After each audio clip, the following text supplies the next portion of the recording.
এবারের ঈদযাত্রায় প্রাণহানি ও যানজটের দুর্ভোগ সামগ্রিক বিবেচনায় খুবই উদ্বেগজনক বলছেন বুয়েটের অ্যাক্সিডেন্ট রিসার্চ ইনস্টিটিউটের সহকারী অধ্যাপক কাজী মোহাম্মদ সাইফুন নেওয়াজ। এজন্য ব্যবস্থাপনার গাফিলতি ও ত্রুটি দায়ী মনে করেন তিনি।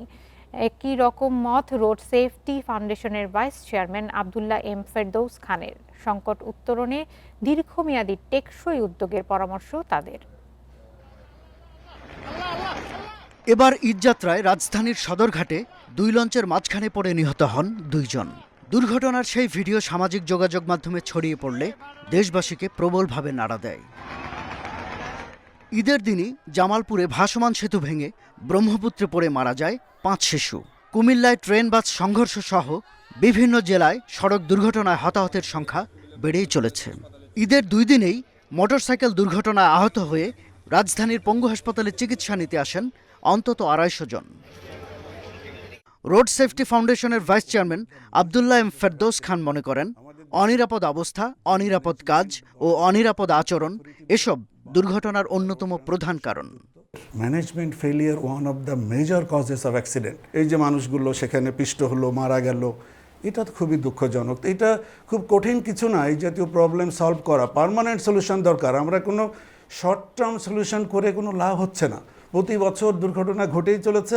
আমরা কিছু শর্ট টার্ম মেজার নিচ্ছি, যেটা আলটিমেটলি লং রানে যে কাজ করছে না। বুয়েটের অ্যাক্সিডেন্ট রিসার্চ ইনস্টিটিউটের সহকারী অধ্যাপক কাজী মোহাম্মদ সাইফুন নেওয়াজ বলেন, দুর্ঘটনা কমাতে ও সড়কে শৃঙ্খলা বাড়াতে 2019 সালেই জাতীয় সড়ক নিরাপত্তা কাউন্সিলের মাধ্যমে 111টি সুপারিশ সরকারকে দেওয়া হলেও বাস্তবায়ন নেই। রেলের সবশেষ 2টি দুর্ঘটনা ঈদের সময় বিরল মন্তব্য করে তিনি বলেন, ব্যবস্থাপনায় বড় ত্রুটির কারণেই এসব ঘটছে।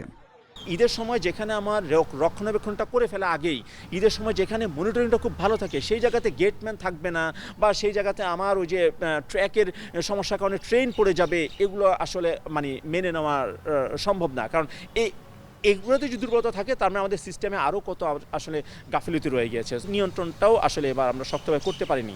ফলে সামগ্রিকভাবে আমি বলবো যে এবছর মানে প্রাণহানি এবং যানজটের যে দুর্ভোগ, দুটোই আসলে আমার কাছে মনে হচ্ছে অ্যালার্মিং।